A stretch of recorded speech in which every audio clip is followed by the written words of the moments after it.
మహారాష్ట్రలో అజిత్ పవార్ అకాల మరణం తర్వాత రాజకీయాలు ముందు మారబోతున్నాయా? Ajit Pawar party NCP AP మహారాష్ట్రలో అజిత్ పవార్ అకాల మరణం తర్వాత రాజకీయాలు మున్ముందు మారబోతున్నాయా? Ajit Pawar party NCP AP Sharad Pawar NCP ఎస్పీలో కలుస్తోందా, లేదంటే బీజేపీలో కలిసిపోనుందా? ఎప్పుడో ఒకప్పుడు ఏదో ఒక పార్టీలో మెర్జ్ కావడం ఖాయమా? మహారాష్ట్ర రాజకీయాల్లో ఒకప్పుడు ఠాక్రే కుటుంబం, ఆ తర్వాత పవార్ కుటుంబం స్థానిక దేశ రాజకీయాలను శాసించే స్థాయికి ఎదిగాయి. ఠాక్రే పోయాక ఉద్ధవ్ ఆ స్థాయిలో ప్రభావం చూపలేకపోయినా ముఖ్యమంత్రి మాత్రం కాగలిగారు. అయితే షిండే ఎంట్రీతో ఠాక్రేల పవర్ చేజారిపోయింది.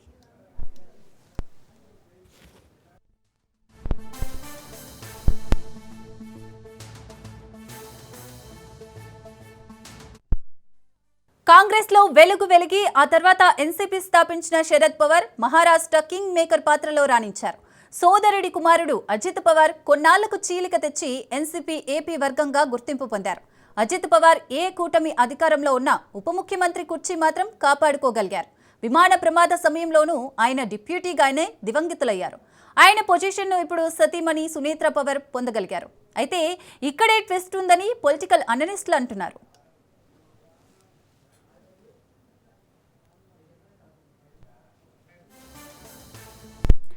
ఎన్సీపీలోని రెండు వర్గాలు కలిసిపోతాయనే ప్రచారం ముమ్మరంగా సాగింది. అంతలోనే బీజేపీ హైకమాండ్ స్కెచ్ వేసి సునేత్ర పవార్ అగ్రనేత శరద్ పవార్ కుటుంబానికి దగ్గర కాకుండా ఉండేందుకు డిప్యూటీ సీఎం చేసిందని టాక్ వినిపిస్తోంది. సునేత్రకు పార్టీని నడిపించే సత్తా ఉందా? అజిత్ స్థాయిలో సునేత్ర ప్రజాభిప్రాయం పొందగలరా? మున్ముందు పార్టీని ఏ పార్టీలోనైనా విలీనం చేస్తుందా అనే చర్చ నడుస్తోంది.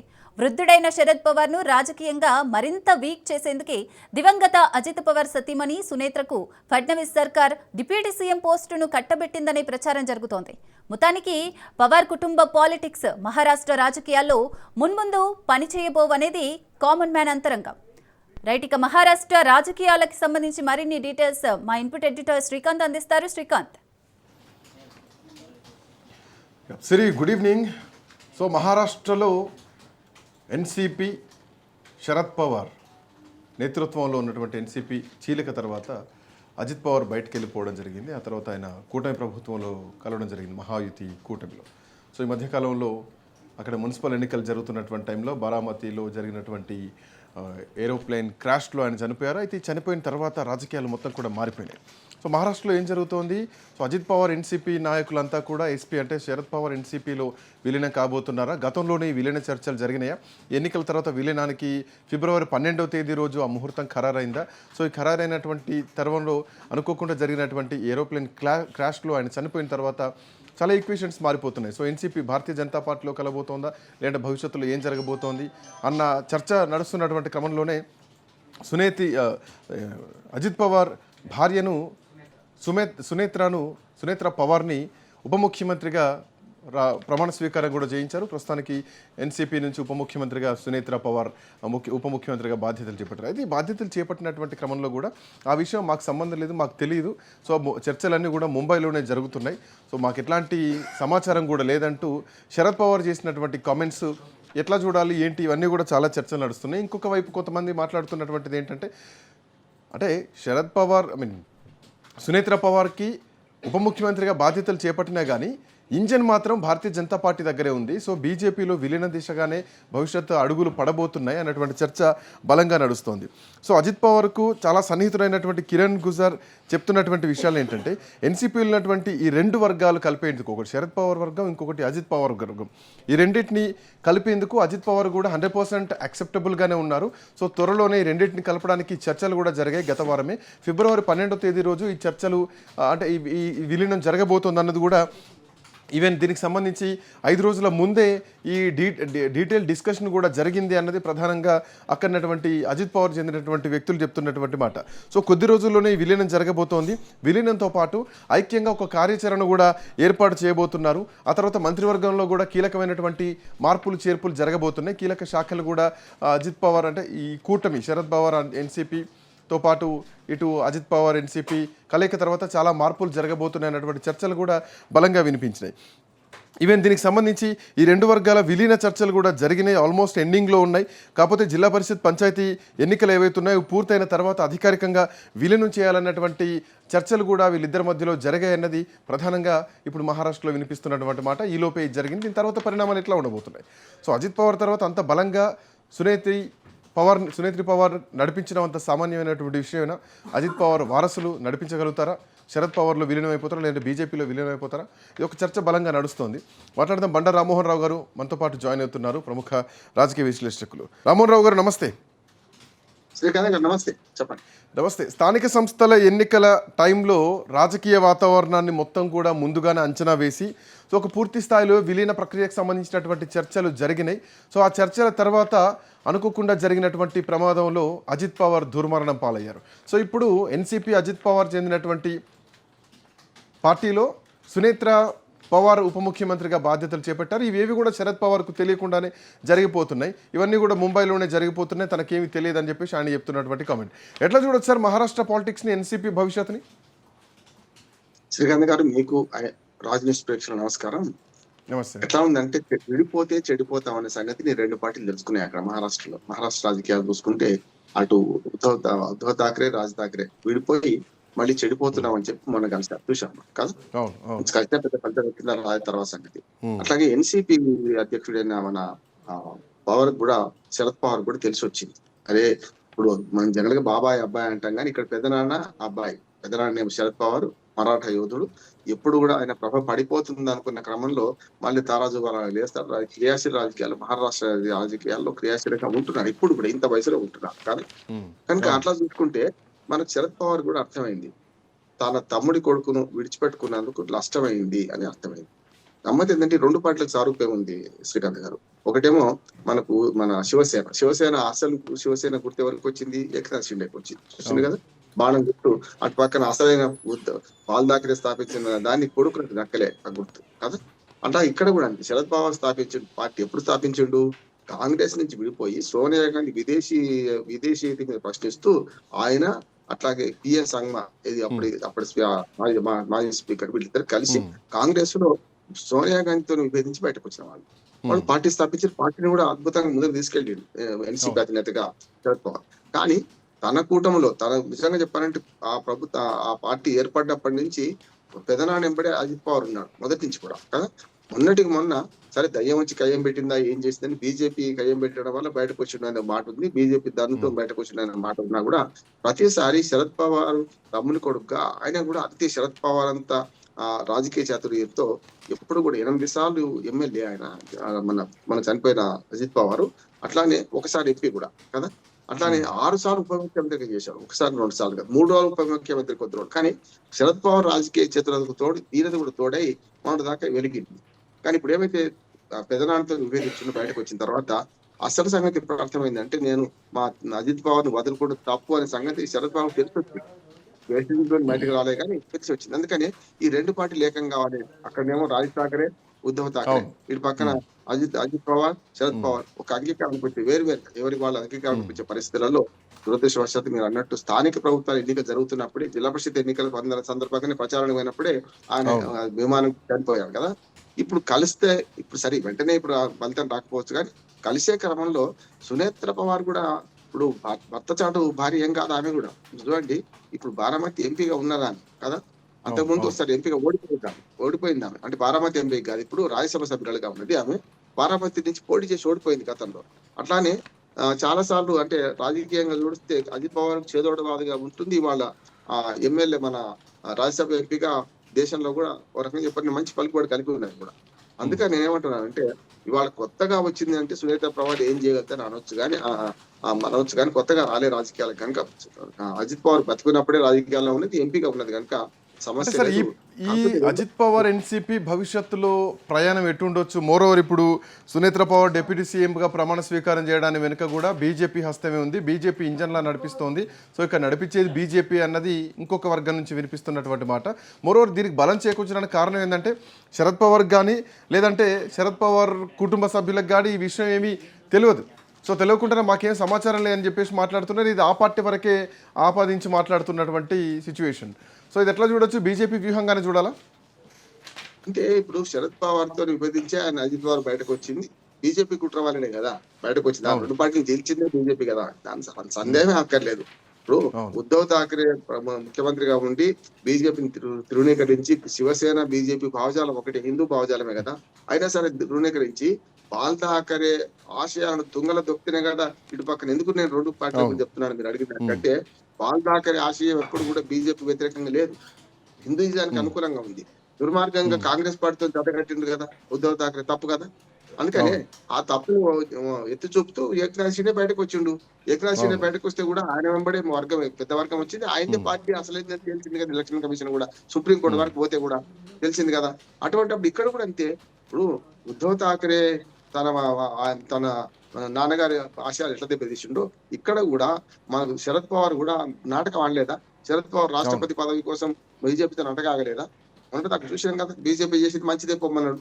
అందుకని కూటమి ఏమో ఇండి కూటమి ఉంటాడు శరద్ పవార్, చేసే పని ఇటువంటి. కనుక ఆయన చేస్తే సంసారం ఏం చేస్తే వ్యభిచారం అయితే కాదు కదా.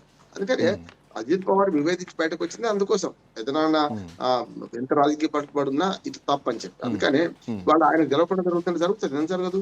ఎందుకంటే ఒక్కటి నేను పూర్తిగా విభేదిస్తున్నాను. ఇప్పుడు మీరు ఇంతకుముందు చెప్పిన కదా, ఏంటంటే ఎప్పుడైతే అజిత్ పవార్ వర్గాన్ని ఇప్పుడు మెయింటైన్ చేయగలుగుతారా ఇదే రకంగా, శరద్ పవార్ అప్పర్ హ్యాండ్ అవుతారా కానే కాడు. శరద్ పవార్ది కొంచెం దిగిపోయిన పంచాంగం అయిపోయింది. ఆయన వయసు అయిపోయింది, ఆయనది అయిపోయింది.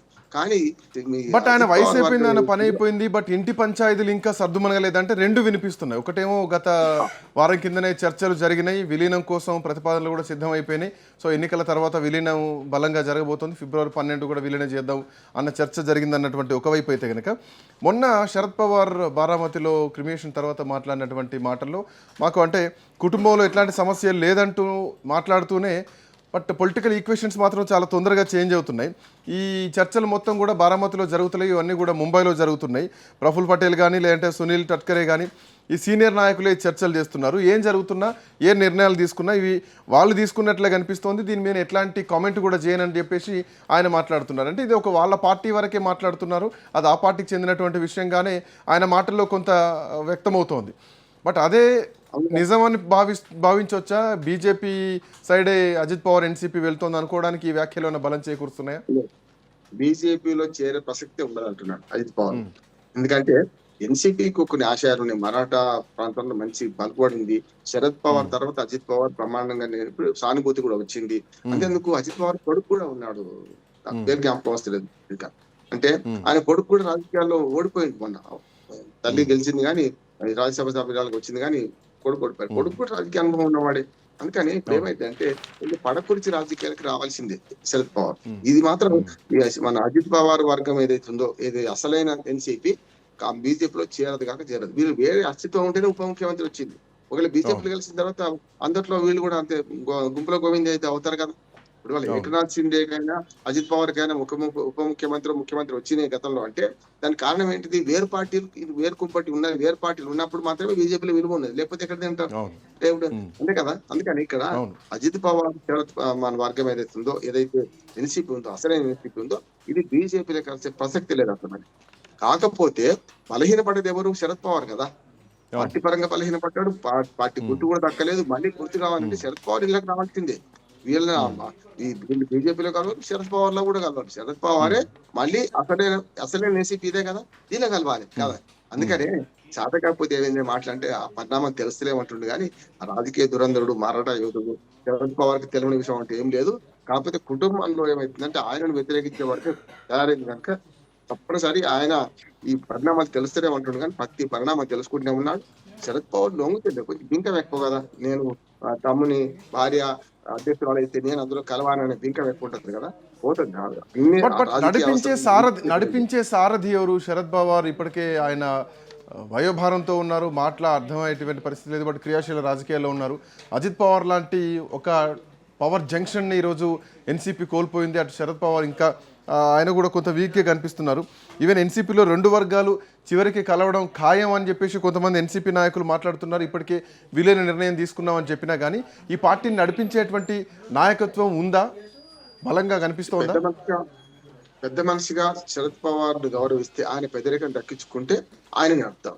ఎందుకంటే ఇటు మరదలు, ఇటు ఏమో కోడలవుతుంది ఆమె కదా, మన సునేత్ర, ఈ పక్కన మనవడు ఒకటి ఉన్నాడు. కనుక నా ఉద్దేశం కొత్త తరం వచ్చే ట్రాన్స్పోర్టేషన్ అంటే కుటుంబ అన్ని ప్రాంతీయ పార్టీలు కుటుంబ పార్టీలు అయిన కనుక ఇక్కడ ఏంటంటే శరద్ పవార్ కనుక కొంచెం పెద్ద మనసుతో తానే ఒక స్నేహస్తం అందించి లేకుంటే వాళ్ళ నుంచి వచ్చినా కూడా తానే పెద్ద నాటి తాను కింద పడ్డ మీద పడ్డ ఒకేటే అన్నట్టు చేస్తుంటే రేపు శరద్ పవార్ గౌరవించి ఆయన పట్టుకున్న రోజు శరద్ పవార్నే మళ్ళీ అధ్యక్షుడికి ఎన్నుకుంటారని నేను అనుకుంటున్నాను. లేదు మీరు లెక్క ఎంత అనుకోండి, అప్పుడు ఏమైతే సునేత్రనే తన కొడుకును అధ్యక్షుడు చేస్తుంది. నష్టం ఉంది పార్టీకి.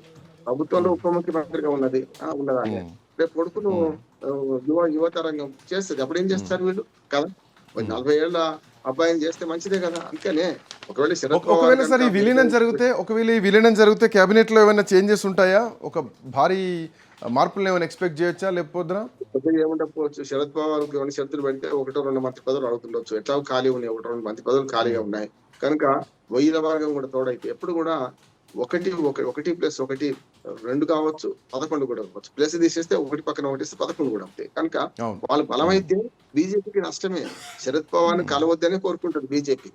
ఇప్పుడు వీక్ అయిన అజిత్ పవార్ వర్గమే ఉండాలి అనుకుంటది. అంటే వాళ్ళిద్దరు కలిసి బలం అవుతారు కదా. ఇంకా రేపు శరద్ పవార్ ప్రతిదాని కోరికలు కోరుకుంటాడు, 14 బుల్ల పెడుతుంటాడు, అనుభవం ఎక్కువ కదా. అందుకనే బీజేపీలో ఉన్న అద్వానీనే పక్కన పెట్టిండ్రు వాళ్ళు కదా. ఎందుకు రాష్ట్రపతి ఎందుకు చేయలేదు బీజేపీని? అద్వాని రాష్ట్రపతిని చేస్తే తెల్లారు వేస్తే మనకు మోడీకి పక్కలో బలంలాగా మారేవాడు కదా. పార్టీ ఈతింద పార్టీలో. అందుకని అంత బతుకుని అట్లా చేసి కూడా ఆయన పక్కన పెట్టింటే మరి శరద్ పవార్ ఎంత లెక్క వీళ్ళకు. కనుక శరద్ పవార్ ఆలోచన ఎంతసేపు కాంగ్రెస్ కు వ్యతిరేకమై బయటకు వచ్చినా కాంగ్రెస్ ఆలోచనలే ఉంటాయి. ఇండి కూటమిని బలోపేతం చేసిందని బలహీనపడదని తాను చెప్పిందని అవకాశవాది వరకు చెప్పానంటే. మహారాష్ట్ర రాజకీయాల వరకు శరద్ పవార్ సరైన రాజకీయమే కానీ బయట దేశ రాజకీయాలకు వచ్చినాక శరద్ పవార్ అవకాశవాదమే కదా. ఇప్పుడు చాలా చూడొచ్చు. పాట్నాలో పుట్టిన పార్టీ మన బెంగళూరులో సహకరించిన మన శరద్ పవార్ బెంగళూరు తర్వాత సభల సమావేశాల్లో ఇండి కూటమిలో పాల్గొనలేదు ఎక్కడ కూడా. చూశారు కదా మీరు. కాంగ్రెస్ వ్యతిరేకంగా వ్యాఖ్య చేస్తుంటారు, బీజేపీకి అనుకూల వ్యాఖ్య చేస్తుంటారు. కనుక ఇప్పుడు కొంత వయసు అయిపోయిన సందర్భంలో ఆయన బ్యాలెన్స్ తప్పిండని నేను అనుకుంటున్నాను. ఇప్పుడు నిజంగానే ఆయన పెద్దరిక నిలబెట్టుకుంటే సునేత్రను ఆశీర్వదించాలి. వీడు కోడలు కనుక అట్లాగే మనవడు ఉంటున్నాడు. తనకు కూడా సుప్రియ సూలే తనకు కుటుంబం ఐక్యంగా ఉందన్నటువంటి సంకేతాలు రేపు మహారాష్ట్రకి ఇస్తారా? అట్లాంటిది ఏమైనా ఎక్స్పెక్ట్ చేయొచ్చా? ఎందుకంటే మాకు సంబంధం లేదు, మాకు తెలియకుండా నిర్ణయాలు జరిగిపోతున్నాయి, బాంబేలో జరుగుతున్నాయి అన్న మాట తర్వాత అది కనుక అంటే ఇంకా వీక్ అవుతాడు శరద్ పవార్. అంటున్నట్టుంటే దానివల్ల వీక్ అవుతున్నాడు. ఎందుకంటే తన దృష్టి అంతా ఇప్పుడు ఎట్లాగో ఆడవాళ్ళదే రాజ్యమైంది కదా. ఇప్పుడు ఆయన మన కోడలే వచ్చింది కదా. తన కూతురు కూడా ఉంది. ఇప్పుడు ఏమైంది అంటే శరద్ పవార్ కూతురు లేవు, బిడ్డ లేదు. ఒకటే కూతురు, బిడ్డ కొడుకు లేరు వాళ్ళ ఆయన. ఇక్కడ సుప్రియ సూలే కూడా ఎంపీగా ఉంది. ఒకవేళ మధ్య మార్గంగా ఉంటే శరద్ పవార్ తన కూతుర్ని ప్రెసిడెంట్ చేయమని కోరొచ్చుంటున్నాడు. శరద్ పవార్ ఏమో పెద్దరికంగా ఉండి వ్యవస్థాపకుడు కదా ఆ పార్టీకి, వ్యవస్థాపక అధ్యక్షుడిగా ఆయనే ఉండుకుంటూ ఒకవేళ చేసుకుంటే కూతురుకి ఏమైనా కోరతాడేమో నేను అనుకుంటున్నాను. కూతురికి ఇస్తే మళ్ళీ ఏకమేక రేపొద్దున మరి ఇటు పక్కన సునేత్రని వీక్ చేసే అవకాశం ఉంటుంది కదా. అందుకనే శరద్ పవార్ తెలియకుండా అట్లా చూస్తే ఖచ్చితంగా వారసత్వానికే మొదటి ప్రయారిటీ ఉంటుంది ఏ రాజకీయాలు చూసినా కానీ. ఖచ్చితంగా ఇప్పుడు మీరు అంటున్నారు కదా, ఏదైనా మనం అనుకునేది ఏంటంటే ప్రాంతీయ పార్టీలన్నీ ప్రైవేట్ ఆస్తులు. అది ఏదైనా సరే, తెలుగుదేశం అయితే చంద్రబాబు నాయుడు, తర్వాత లోకేష్, కాంగ్రెస్ అయితే వైసీపీ అయితే జగన్మోహన్ రెడ్డి వారసుడు, మనకు బీఆర్ఎస్ అయితే కేటీఆర్ వారసుడు. చూస్తున్నాం కదా ఏ పార్టీ మన దేశంలో ఉన్న అన్ని పార్టీలు. స్టాలిన్ వెళ్తలేడా కరుణానిధి వారసుడుగా? అందుకనే దేశంలో లాలూ ప్రసాద్ కొడుకు కానీ ఎవరైనా మొత్తం అన్ని ప్రాంతీయ పార్టీలు ప్రైవేట్ ఆస్తులుగా మారిపోయాయి. ఇప్పుడు అంటే మహారాష్ట్రలో మరాఠా సెంటిమెంటే బలంగా ఉంటుంది. ఇప్పటివరకు జాతీయ పార్టీలకు అక్కడ అవకాశం రాలేదు. అంటే కూటమిగా ఉండడమో సపోర్టింగ్గా ఉండడమో తప్ప పెద్దగా జాతీయ పార్టీల ప్రభావం ఎక్కడ కనిపించేది. కాంగ్రెస్ పార్టీతో విభేదించే ఎన్సీపీలు పుట్టుకొచ్చినాయి. అండ్ మోరోవర్ శివసేన మరాఠా భావజాలాన్ని భుజాన మోసుకొని వచ్చింది. బాల్ ఠాక్రే మొదలు, ఆ తర్వాత ఉద్ధవ్ ఠాక్రే కానీ, రాజ్ ఠాక్రే కానీ వీళ్ళంతా కూడా. ఇప్పుడు ఆ రెండు ద్వయాలు కలిశాయి. ఇటు ఎన్సీపీ కూడా కలవబోతోందన్న సంకేతాలు వచ్చాయి. ఈరోజు ఎన్సీపీలో భారీ కుదుపే జరిగింది, భారీ ఎదురుదెబ్బే తగిలింది అజిత్ పవార్ మరణంతో. సో రేపొద్దున రాజ్ ఠాక్రే, ఉద్ధవ్ ఠాక్రే బలంగా తయారయ్యేటువంటి అవకాశం ఉంటుందా? బీజేపీ దీన్ని ఎట్లా, బీజేపీ లైన్లో ఎట్లా చూడొచ్చు ఈ ప్రాంతీయ పార్టీల వర్షన్లో చూసుకుంటే? ఒకవేళ శివసేన నుంచి చూస్తే ఈ సీరియస్నెస్ తగ్గించడానికి ఒక పాట గుర్తొస్తుంది. నాలుగు కళ్ళు రెండైనాయి, రెండు మనసులు ఒకటైనాయి అన్నట్టు అదేమో ప్రేమలో. కానీ ఇక్కడ ఏంటంటే రాజకీయ ప్రేమలు ఎట్లా ఉంటాయంటే 2 పార్టీలను నాలుగు చేసిండ్రు. బీజేపీ చేసింది కదా, శివసేనను అది మరియు ఎన్సీపీ చీల్చింది కదా. చీల్చినది ఎప్పుడు కూడా వాళ్ళు కలవాలని కోరుకోరు. విభజించి పాలించాలని సిద్ధాన్ని బ్రిటిష్ వాడు నేర్పిండు, కానీ మనం నేర్చుకున్న గట్టిగా పంట పట్టించుకున్నాం.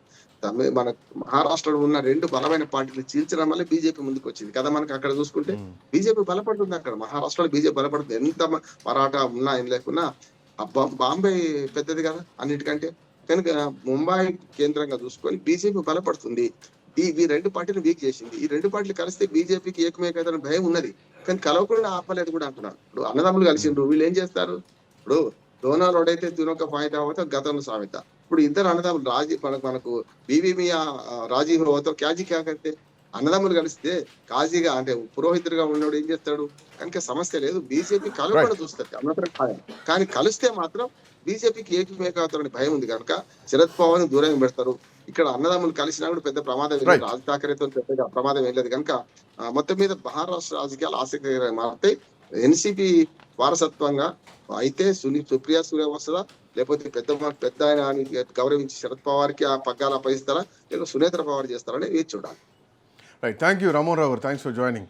సో మహారాష్ట్ర రాజకీయాల్లో భారీ కుదుపని చెప్పాలి అజిత్ పవార్ మరణం తర్వాత. ఇది ఎన్సీపీలో చాలా ప్రశ్నలు లేవనెత్తున్నాయి. ఎన్సీపీ శరద్ పవార్ ఎన్సీపీతో విలీనం కాబోతున్నారా? ఒకవేళ అదే జరిగితే కనుక గౌరవ స్థానంలో శరద్ పవార్ ఉండి కూతురు కప్పచెప్తారా, కోడలు కప్పచెప్తారా, లేదంటే ఈ ప్రభుత్వంలో ఎట్లా ముందుకెళ్ళబోతున్నారు? మరోవైపు అటు ఠాక్రే బ్రదర్స్ కూడా ఇప్పటికే ఏకమయ్యారు. సో భవిష్యత్ మహారాష్ట్ర రాజకీయాలు చాలా భిన్నంగా ఉంటాయని చెప్పడంలో ఎట్లాంటి సందేహం లేదు. చూడాలి ఎట్లాంటి పరిణామాలు ఉండబోతున్నాయి. That's all for now. Next updates continue అవుతాయి. Keep watching Raj news.